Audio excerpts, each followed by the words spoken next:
بسم اللہ الرحمن الرحیم۔ حضرت سیدنا ابو بکر بن فضل علیہ رحمہ فرماتے ہیں کہ جب میں نے اپنے ایک رومی دوست سے اصرار کرنے پر جب میں نے اس سے پوچھا کہ بتا تیرے مسلمان ہونے کی وجہ کیا ہے، کہ تو پہلے کافر تھا اب تو مسلمان ہے، اس مسلمان ہونے کی وجہ کیا ہے، تو اس نے بتایا کہ ایک مرتبہ مسلمانوں کا گروہ، مسلمانوں کا لشکر ہماری طرف حملہ آور ہوا تو جنگ ہوئی، کچھ مسلمانوں کے قتل ہوئے اور کچھ ہمارے قتل ہوئے۔ تو وہ شخص کہتا ہے کہ میں نے مسلمانوں کے 10 قیدیوں کو پکڑ لیا اور ملک روم میں میرا ایک بہت بڑا گھر تھا، تو میں نے ان قیدیوں کو اپنے خادموں کے سپرد کر دیا، تو ان خادموں نے ان قیدیوں کو پکڑ لیا اور انہیں زنجیروں وغیرہ کے ساتھ ان کو باندھ دیا۔ تو وہ شخص کہتا ہے کہ ایک مرتبہ میں دیکھتا ہوں کہ ایک قیدی جو کہ میرے خادم کو کوئی چیز پکڑا رہا ہے، اس چیز پکڑانے کی وجہ سے وہ نماز پڑھنے کے لیے جا رہا ہے، تو ایک مرتبہ اس نے اپنے خادم کو بلایا اور بلا کر اسے ڈانٹا اور کہا کہ تو اسے باہر کیوں جانے دیتا ہے، تو اس نے بتایا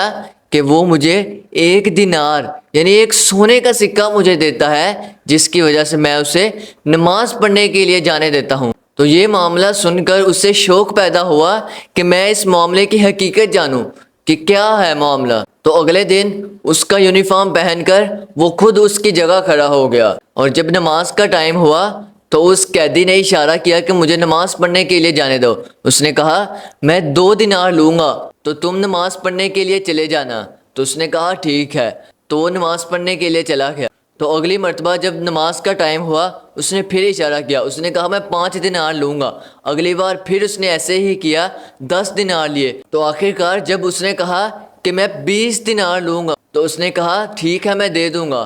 تو وہ دیکھتا ہے جب نماز پڑھنے کے لیے گیا، نماز پڑھ کر وہ فارغ ہوا تو اس نے زمین پر یوں ہاتھ مارا، اور ہاتھ مارنے کی وجہ سے زمین کے اندر وہ سونے کے سکے زمین کے اندر سے نکلے۔ اس نے لا کر اس کے ہاتھ میں 20 دینار پکڑا دیے اور کہا کہ مانگو، جو مانگو میرا رب عطا کرتا ہے، میرا رب بہت بڑا غنی ہے، تم جو بھی مانگو وہ عطا کرے گا۔ تو وہ شخص کہتا ہے کہ یہ معاملہ دیکھ کر مجھے یقین ہو گیا کہ یہ شخص اللہ کا ولی ہے، ایک اللہ کا خاص بندہ ہے، اللہ کے چنے ہوئے بندوں میں سے ایک بندہ ہے۔ تو کہتا ہے میں نے یہ معاملہ دیکھ کر اسے زنجیروں وغیرہ سے آزاد کر دیا، اس کی زنجیریں، اس کی ہتھکڑیاں وغیرہ اتار دی۔ تو جب رات گزری تو صبح میں نے اس کو اپنے پاس بلایا، اسے اپنے پاس بٹھایا اور اس کی عزت کی، اس کا ادب و احترام کیا، اور اسے کہا کہ تو جہاں جانا چاہتا ہے جا، تو آزاد ہے،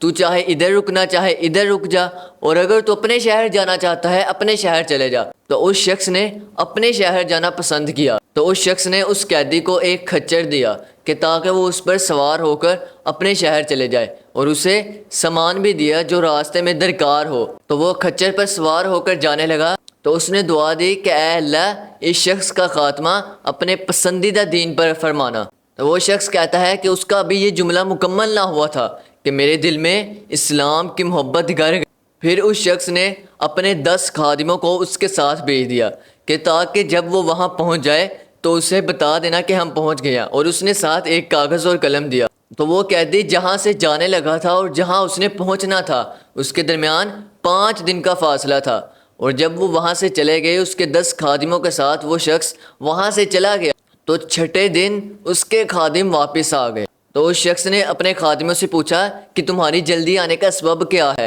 حالانکہ 5 دن تم کو جانے کو لگنے تھے، 5 دن آنے کو لگنے تھے، لیکن تم 6 دن ہی واپس آ گئے ہو۔ تو انہوں نے بتایا کہ جب ہم یہاں سے نکلے ہیں ہم بلا تھکاوٹ، کوئی ہمیں تنگی نہ ہوئی، اس کی برکت کے ساتھ ہم 1 دن ہی میں ہمیں پتہ ہی نہیں چلا کہ ہم وہاں پہنچ گئے، لیکن واپسی پر وہی راستہ تھا، وہی کھچر تھے، لیکن ہمیں پورے 5 دن ہی لگے۔ تو یہ سن کر اس شخص نے کہا کہ میں گواہی دیتا ہوں کہ اللہ کے سوا کوئی معبود نہیں، اور محمد صلی اللہ علیہ وآلہ وسلم اللہ عز و جل کے رسول ہیں۔ اور اس شخص نے کہا کہ بے شک دین اسلام ہی حق ہے۔